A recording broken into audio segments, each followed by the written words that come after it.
In 1954, a school nurse could line up 200 kids, roll up every sleeve, and vaccinate an entire third grade before lunch. No permission slip, no phone call home, no signature from anyone. Today, that ends in a lawsuit. But here's the twist. Some of what these women did was decades ahead of its time. Number 14 on this list is something doctors are quietly recommending again right now. And number 3 is the reason a whole generation has a small round scar on their left arm they can barely explain.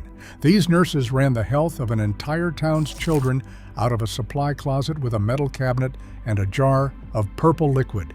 Before we start, hit that subscribe button, because some of this you won't believe was ever allowed. Let's count down 25 things the 1950s school nurse did that would shock parents today. Number 25, the morning fingernail inspection. Before the first bell, the school nurse walked the rows alongside the teacher, and every child held out both hands, palms down, for inspection. She checked fingernails for dirt, knuckles for grime, and collars for a clean neck. A child with black under the nails might be marched to the washroom or handed a folded note to carry home. In some districts, she checked behind the ears and even inspected handkerchiefs. This was not cruelty. In an era when a single case of impetigo could sweep through a classroom in a week, clean hands were the front line of defense. But picture it now, a stranger in a starched white cap examining your 7-year-old's hands in front of the whole class, grading their hygiene, and mailing home a written report. Parents in 1955 nodded along and thanked her. Parents today would be in the principal's office by noon. Number 24, the eye chart on the hallway wall. Long before a pediatric optometrist and a 15-minute appointment, there was the Snellen chart, that column of black letters shrinking down to a single tiny E. The nurse taped it to the wall, marked a spot on the floor 20 feet back with a strip of tape, and called children up one at a time. Cover the right eye with a paper card. Read down. Squint, and she noticed. She'd jot the result on a health card, and if a child couldn't make out the fourth line, a note went home suggesting glasses. No dilating drops, no machines, no formal referral. Just a nurse, a chart, and a good ear for hesitation. Thousands of kids got their first pair of glasses because of that hallway ritual. It cost the school almost nothing and caught problems that might otherwise have gone years unnoticed. Number 23, the public weigh-in. Once a year the scale came out, the tall balance beam kind with the sliding weights, and the entire class lined up in the corridor. The nurse called each name, the child stepped up, and she read the number out loud while the teacher recorded it. Height was measured against a wooden rod, weight announced to the room. Those figures went onto a card that followed the student for years, tracking every pound. For a heavier child, standing in that line while classmates listened was a small public trial. For an underweight one, it might trigger a note home about extra milk and rest. The intent was genuine, catching malnutrition and illness early in a country still remembering the Depression. But the idea of announcing a 9-year-old's weight to a hallway of peers today would horrify any parent and probably any child psychologist too. Number 22, painting cuts with mercurochrome. Every scraped knee and skinned elbow in America in the 1950s got the same treatment, a swab of mercurochrome, that shockingly bright red-orange antiseptic the nurse kept in a little brown bottle. It stung, it stained the skin crimson for days, and kids wore their painted knees like badges. The nurse dabbed it on with a cotton swab, blew on it to dry, sent the child back to class, and never gave it a second thought. The catch that would stop a parent cold today is what was in it. Mercurochrome contained mercury, and the FDA eventually pulled it from shelves over exactly that concern in the late 1990s. For decades, though, it was the go-to for millions of small wounds. A generation grew up with orange-red stains on their knees, and no one blinked. Number 21. Gentian violet for everything else. If mercurochrome was the red one, gentian violet was the purple one, and the nurse reached for it constantly. She painted it on mouth sores, on stubborn skin infections, on ringworm, on athlete's foot, on the cracked corners of a child's lips. It dyed everything a deep, unmistakable violet that no amount of scrubbing removed for the better part of a week. A kid sent home with a purple mouth had clearly visited the nurse. It genuinely worked as an antiseptic and antifungal, which is why it hung around so long. But the sight of a child walking home stained bright purple, treated by a school employee with no doctor involved and no call to the parents, is something a modern family simply could not imagine signing off on. Number 20, the whisper hearing test. Before audiometers were standard in every school, the nurse tested hearing with almost nothing at all. She'd stand a measured distance behind the child, cover one of their ears, and whisper a word or a string of numbers. Say what you hear. If the child guessed wrong, she stepped closer and tried again. Some nurses used a ticking watch, holding it near each ear and asking when the sound faded. A tuning fork pressed to the skull sorted out one kind of hearing loss from another. It was crude, it was subjective, and it depended entirely on a quiet hallway and a sharp-eared nurse. Yet it caught countless kids who'd been struggling to hear the teacher for years, dismissed as slow or inattentive when they simply couldn't hear. A whispered word and a wristwatch changed those children's whole school lives. Number 19. The head lice comb through. Here's where it gets personal. When word spread that lice were going around, the nurse sat up at the front of the room and every child took their turn in the chair. She'd part the hair section by section with a wooden stick or a fine-toothed metal comb, working across the scalp under the window light, hunting for nits glued to the hair shafts. Her fingers moved through dozens of heads a morning. A child found crawling was pulled out of the lineup on the spot, sometimes with a piece of tape marking their collar, and sent home in front of everyone. No privacy, no discreet phone call, no gentle handling of a kid's embarrassment. In 1955, nobody questioned it. Today, a stranger physically combing through your child's hair and publicly flagging them would set off a firestorm. Number 18, dusting kids with DDT. This one truly stops modern parents in their tracks. When lice were confirmed, the standard weapon in many schools and clinics was DDT, the same pesticide sprayed on crops and later banned for its effects on wildlife and human health. The nurse would puff the white powder directly onto a child's scalp and hair or hand parents a can to use at home, and everyone considered it a miracle. It killed lice fast, and it was everywhere in post-war America. Other kids got a dousing of kerosene or larkspur lotion, flammable and foul-smelling, left to sit on the scalp before a comb out. The chemicals we now treat as hazardous were, in 1953, sprinkled straight onto children's heads by a school employee. It worked.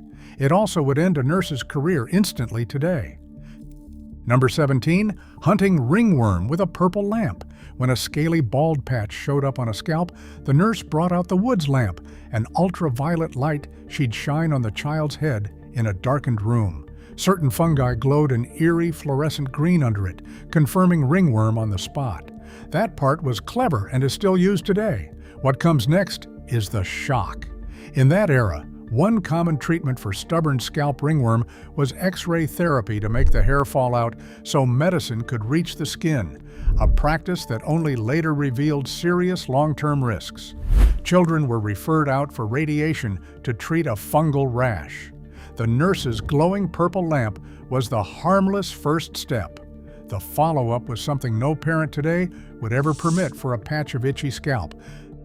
Number 16, the sun lamp sessions. In northern towns with long gray winters, some schools ran what they called heliotherapy, and the nurse presided over it.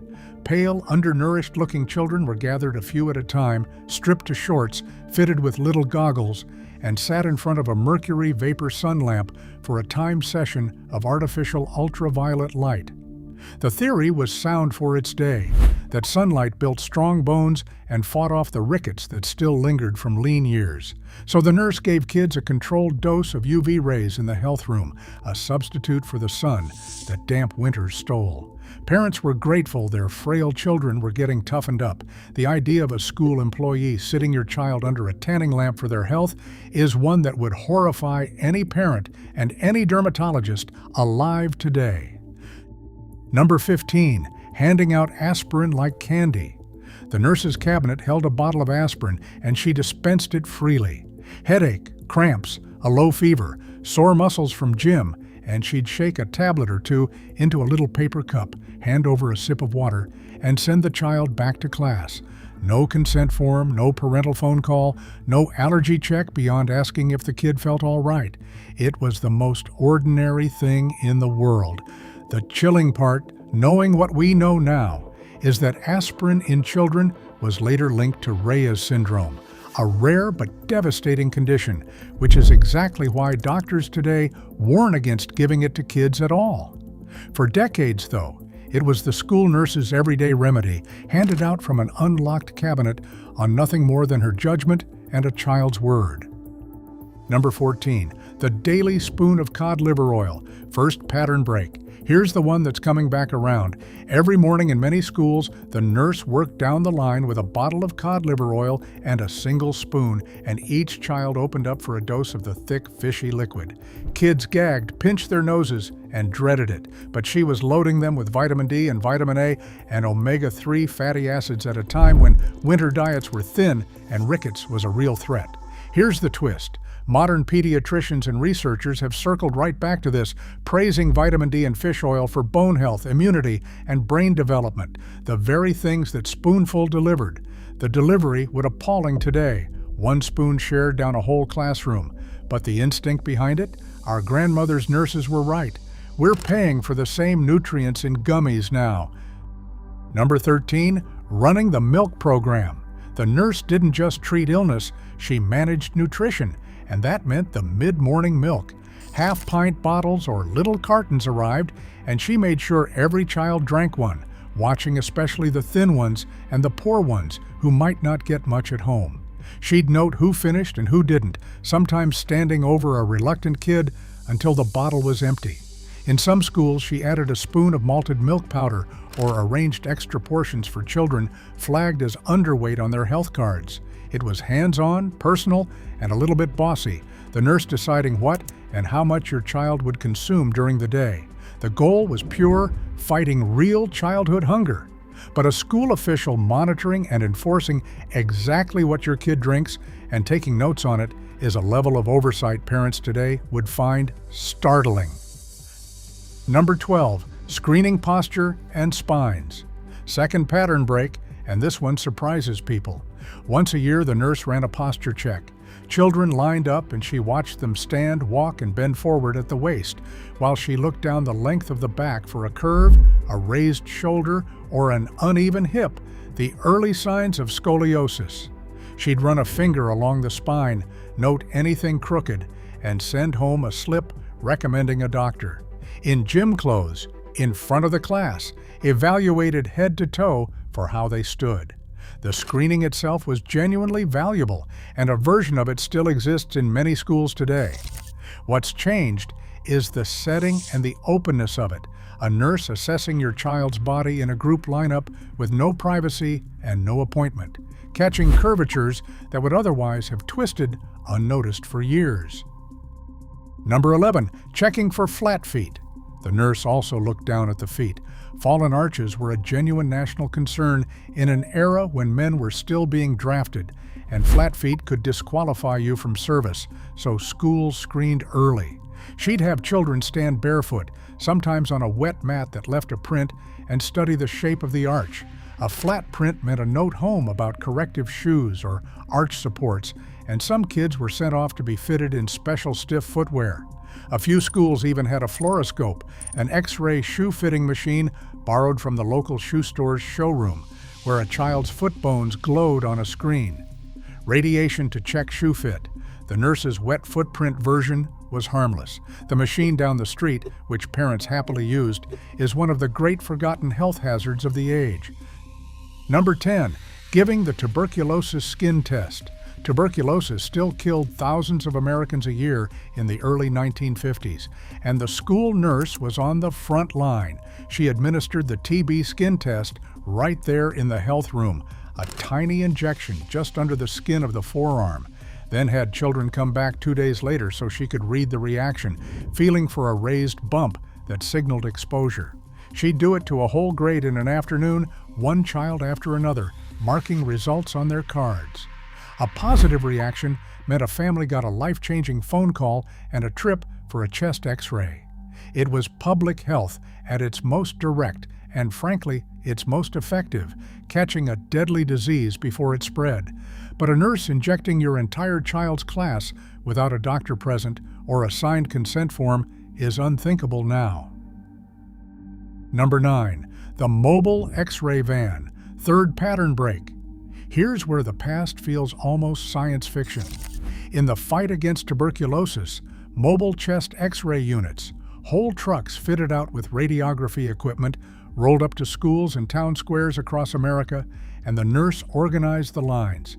Children and teachers filed through, stood against the machine, and got a chest X-ray on the spot, sometimes with a Get Your X-ray, its free carnival atmosphere, and a certificate afterward. Mass radiation screening of healthy kids, treated as a civic duty, even a fun outing. It genuinely found hidden TB cases and saved lives, so no one questioned the routine exposure. Only later did the medical world grow far more careful about X-raying people without cause, especially children. The nurse who once herded a whole school through an X-ray truck would today be violating a stack of radiation safety rules a foot thick. Number 8. Quarantine authority over your household. When a contagious disease hit, measles, mumps, whooping cough, scarlet fever, or chicken pox, the school nurse held real power. She could send a sick child straight home, bar them from returning without a clearance, and in serious cases, she or the health department would post a quarantine card right on the family's front door, warning the neighborhood to stay away. Siblings might be kept out of school too. She tracked outbreaks, notified the county, and decided when a child was well enough to come back. A single nurse effectively controlling whether your children could leave the house, backed by a placard nailed to your door for all the street to see. It kept deadly diseases from tearing through communities, but that much authority over a private family exercised by a school employee is a world away from how things work today. Number 7. Recommending the tonsils come out. In the 1950s, tonsillectomies were performed on a staggering scale, and the school nurse was often the one who set it in motion. A child with repeated sore throats got flagged, and she'd write home strongly, urging the parents to have the tonsils and adenoids removed, treating the surgery as routine, almost preventive, like a rite of passage. Whole families had every child's tonsils taken out on the same day. Ice cream afterward was the standard bribe. Later research showed enormous numbers of those operations were unnecessary, and the practice fell sharply out of favor. But at the time, a nurse's note could send a perfectly healthy kid into surgery. The idea of a school official steering your child toward an operation on the strength of a few sore throats and a form letter would stun any parent today. Number 6. The traveling dentist and on-site extractions. Dental care was scarce for many families, so schools filled the gap and the nurse ran the show. A dentist would set up in a spare room for a few days, and she'd march children through for checkups. Kids with rotten teeth got them pulled right there at school, sometimes several at once, with little more than a local numbing agent and a firm hand. Cavities were drilled, teeth extracted, and a child might walk back to class with a wad of gauze and a gap where a molar used to be. No parent in the room, often no more than a permission slip in the file. It brought real care to kids who'd otherwise have suffered. But the picture of a child having teeth pulled in a school classroom, sent by the nurse, is one modern families can hardly believe was normal. Number 5. Teaching the girls about growing up. When it came to puberty, the school nurse was frequently the one who handled it, gathering the 5th or 6th grade girls into a separate room, often after a screening film supplied by a product company, to explain menstruation and the changes coming their way. She handed out pamphlets and sometimes a little kit, and answered the nervous questions mothers were too shy to raise at home. For countless girls, that talk from the nurse was the only real information they got. The intent was kind and genuinely needed. What's changed is that a school employee, not a parent, was the primary source, often working from materials written by companies with something to sell, delivering it all with no say from the family. Today, parents guard that conversation closely. Back then, they were relieved the nurse took it off their hands. Number 4. The polio shot assembly line. This is the one that defined the decade. When Jonas Salk's polio vaccine was declared safe in 1955, a nation terrified of the disease that paralyzed and killed its children rushed to immunize, and schools became the front line. The nurse organized it all, whole grades filing past, sleeves up, one shot after another, hundreds of children vaccinated in a single day. Parents wept with relief. Polio had closed pools, emptied summers, and filled hospital wards with iron lungs. And here was the end of it, delivered in the school gym by the nurse. It was one of the great public health triumphs in American history, and those nurses were heroes for it. The shock isn't the vaccine, which was a miracle. It's the sheer scale and speed. An entire school immunized in an afternoon, run out of a supply closet by one woman with a tray of syringes. Number 3, the smallpox vaccination and that scar. Here's the mystery from the intro solved. If you know someone born before the early 1970s, look at their upper left arm, and odds are there's a small round scar, puckered and slightly sunken, that they can never quite explain.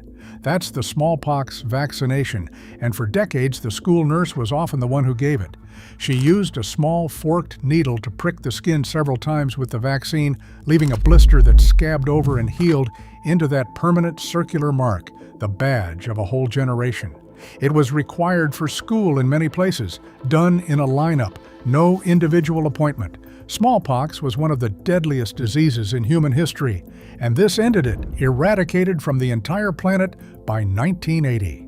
That little scar on millions of American arms is the fingerprint of the school nurse who helped wipe out a killer.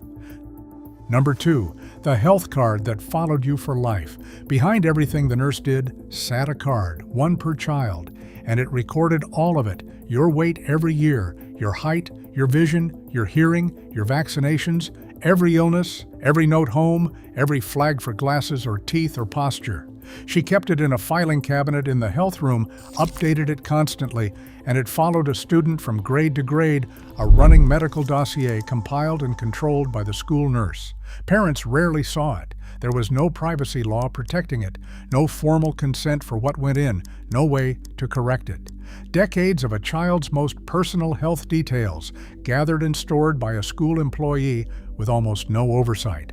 It let the nurse track problems over years, which genuinely helped.